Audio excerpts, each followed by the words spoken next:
Kim Taho stood at the window of his office, watching the stars outside. He had been the security chief of Harmony's Edge for 5 years. The colony ship was home to 20,000 humans, floating peacefully in space near the neutral zone. Life was quiet here, too quiet, some would say. That changed when the message came. "Sir, we have an incoming transmission," said his assistant, Park Min-ji. Her voice was shaking. "It's from the Velkari Empire." Taeho turned around quickly. The Valkyrie were known throughout the galaxy as the Eliminators. They were the most feared warriors in space. Their ships were black and sharp like knives. Their soldiers were tall and strong, with armor that could stop any weapon. They had conquered dozens of star systems. No one fought the Valkyrie and lived to tell about it. "Put it through to Captain Park," Taeho said. Minutes later, he was standing in the main meeting room with Captain Park Sojin and Dr. Lee Kungman. The big screen flickered to life.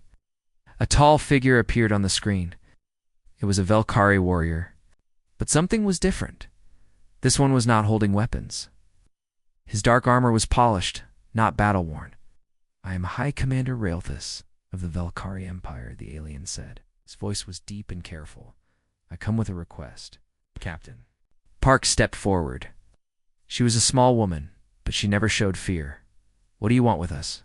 "We need your help," Raelthus said. The room went silent. The Valkyrie had never asked anyone for help. They took what they wanted by force.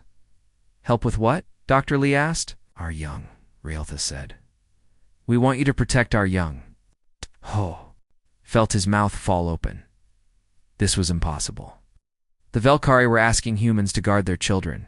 It made no sense. "I don't understand," Captain Park said.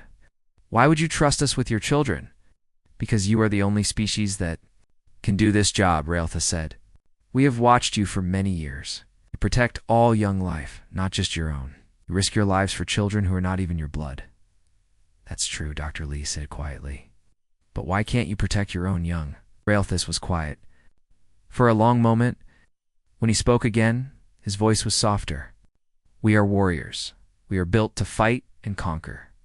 But our young need something different. They need care and protection. They need to be safe in groups. We cannot do this." "What do you mean?" Taeho asked. "When Valkyrie adults come together, we fight each other. It is our nature. We cannot control it. We cannot work together to protect our young. They need guardians who can cooperate. They need guardians who put their safety first." Captain Park looked at her officers. "How do we know this isn't a trap?" "Because Raelthus said, our young will die without your help. Our species grows smaller each year. We are great warriors, but we are failing as parents. We have studied many species. Only humans show the right qualities." "What qualities?" Dr. Lee asked. "You adopt children who are not yours? You save enemy children during wars? Share food with hungry young ones, even when you are hungry too? You form groups. To protect children, you do this naturally, without being ordered." Taeho remembered stories from Earth. Human soldiers sharing their rations with alien refugee children. Human families adopting war orphans from other planets. Human teachers staying behind to evacuate schools during attacks. "Where would this happen?" Captain Park asked. "On the moon of Kepler 44b. It is neutral space. Safe. We will provide everything you need. Food, shelter, protection systems. All we ask is that you guard our young and keep them safe." "Oh, this is crazy," Taeho said quietly to Captain Park. "Maybe," she said. "But if they're telling the truth, those children need help." Raelthus heard them. "I know this is strange, but we have no choice. Our young are dying because we cannot protect them properly. You are our only hope." The meeting ended with no decision. The humans needed time to think, but Taeho could see something in Captain Park's eyes. She was already considering it. That night he couldn't sleep. The most dangerous species in the galaxy was asking humans to babysit their children. It should have been funny, but it wasn't. It was the most serious thing he had ever heard. 3 days later, High Commander Raelthus returned with proof. He brought videos. Lieutenant Choi Minho sat in the meeting room with the others. He used to be a teacher before he joined the security team. Now he watched the screen with wide eyes. This is from the War on Centauri Prime, Realtha said. The video showed human soldiers during a battle. The city was burning. Bombs were falling from the sky. But the soldiers were not fighting. They were carrying children to safety. Small alien children with blue skin and 4 arms. These are not human children, Dr. Lee said. No, Realthus agreed. But your soldiers saved them anyway. They used their own food and water to feed these young ones. Some of your soldiers died protecting children who were not their own species. The next video showed a human family on a space station. They had adopted 3 alien children. The parents were teaching the children to read. The alien children were laughing and playing with human toys. This family chose to take in war orphans, Realthus said. They had their own children, but they made room for more. They loved these alien young, as if they were their own blood. Choi Minho felt his heart beating fast. He remembered his own classroom back on Earth. He had taught human children and alien children together. He never saw a difference between them. We have more, Realthus said. The third video made everyone quiet. It showed a human teacher named Mrs. Chen during a school attack. The building was shaking. Windows were breaking, but she did not run. She stayed to help all the children escape. She saved 23 children before the building fell down. She died saving the last one. She was not a soldier, Realthus said. She was just a teacher. But she chose to die rather than leave the children behind. Captain Park wiped her eyes. Why are you showing us this? Because we have been watching you for 50 years, Realthus said. We have studied many species. Humans are different. Protect young life even when it costs you everything. Dr. Yang Ji-woo leaned forward. She was the colony's child expert. But why? Why do you think we do this? We do not understand it completely, Realthus said. But we have theories. Your species evolved in groups. You had to work together too. Survive. You learned to protect all the young in your group, not just your own. It became part of your nature. What about your species? Yang Ji-woo asked. Realthus was quiet for a moment. We evolved differently. We became strong by fighting. The strongest survived. The weak died. We never learned to cooperate. We never learned to put others first. But you must love your children. Choi Minho said. We do, Realthus said. But love is not enough. Our young need more than love. They need protection. They need safety. They need guardians who can work together. He showed them another video. Oh. This one was different. It showed Velkari adults trying to care for their young. The baby Velkari were small and soft, nothing like their parents. They looked helpless. But when 3 adult Velkari came near the babies, something bad happened. The adults started to fight. Each other, they could not help it. Their fighting instincts were too strong. The babies cried and hid. We cannot turn off our warrior nature, Realthus said. When we gather in groups, we fight. We cannot cooperate long enough to protect our young properly. Dr. Lee looked shocked. How do your children survive at all? Barely, Realthus said. We take turns watching them alone. They need constant care. They need community. They need what humans call a village. We cannot give them this. So our young die, he continued. Not from war or disease, but from loneliness and fear. They need protectors who can love them without wanting to dominate them. Captain Park stood up. How do we know you won't attack us once we have your children? Realthus said. You would have our most precious things. Velkari young are more valuable to us than our own lives. If you protect them, you protect our future. We would die before we hurt you. Choi Minho thought about his old students. He remembered how it felt to see a child smile when they learned something new. He remembered how he would do anything too. Keep them safe. When do you need an answer? Captain Park asked. Soon, Realthus said. Our young are dying while we wait. The meeting ended, but the videos kept playing in everyone's minds. The humans had seen something they never expected. The galaxy's greatest warriors were also its most desperate parents. Captain Park Sojin made her decision against everyone's advice. The Galactic Council called her crazy. Other human colonies said she was taking too big a risk, but she said yes anyway. We're doing this, she told her crew. Those children need help. The moon of Kepler-4 for 2b became their new project. It was a small, quiet place with clean air and soft grass. perfect for children to play and grow. Kong Su-ben led the preparation team. She had been a kindergarten teacher for 15 years. Before joining the colony, she knew how to make children feel safe and happy. "We need soft beds, not hard ones," she told the construction crew. "We need bright colors, not dark ones. We need toys and books and games." Security specialist Nam Do-haen worked on the protection systems. He put invisible shields around the whole area. He placed cameras everywhere. He made sure no one could attack the children without warning. "This place will be safer than our own colony ship," he promised Captain Park. Dr. Yoon Hae-in prepared the medical center. She studied everything she could about Valkyrie young. She learned they were very different from their parents. They were small, soft, and gentle. They got sick easily. They needed special food and medicine. "They're like human babies," she told the team, "but they're much smarter. They can talk and think like older children, but their bodies are weak." The day finally came. The first group of Valkyrie young arrived on a small, quiet ship. High Commander Raelthus brought them personally. He looked nervous. Su-ben watched through the window as the ship door opened. She expected to see small versions of the scary Valkyrie warriors. Instead, she saw something that made her heart melt. The Valkyrie young looked like tiny, gentle creatures. They had soft fur instead of hard armor. Their eyes were big and bright. They walked slowly and stayed close. Together, they looked scared.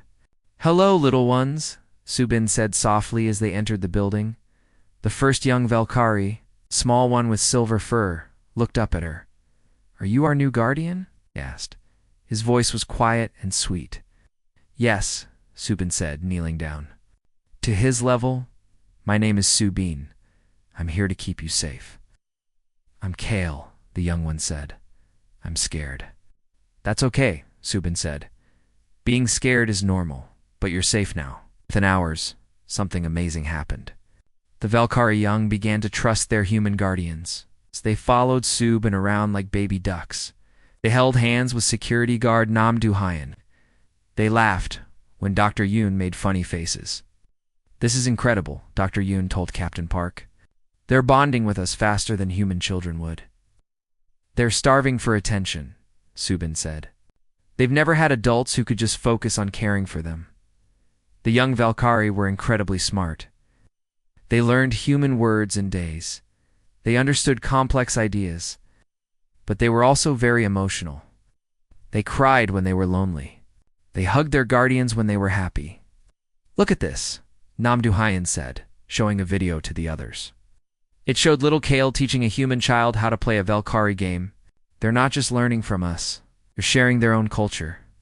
High Commander Raelthus watched everything from his ship in orbit. He could not come down to the surface because his warrior instincts would activate. But he watched every moment through the cameras. "How do they look?" he asked Su-ben during their daily call. "They look happy," she said. "They're playing games. They're learning new things. They're making friends." "Friends?" Raelthus sounded confused. "Yes," Su-ben said. "They're friends with each other and with us. They work together, they help each other, they share their toys."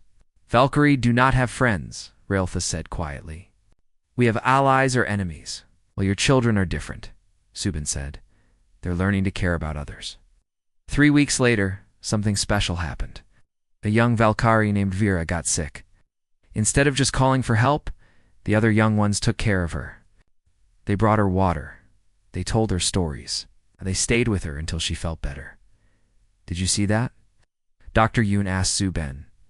"They're developing empathy. They're learning to care for each other." "It's beautiful," Su-ben said.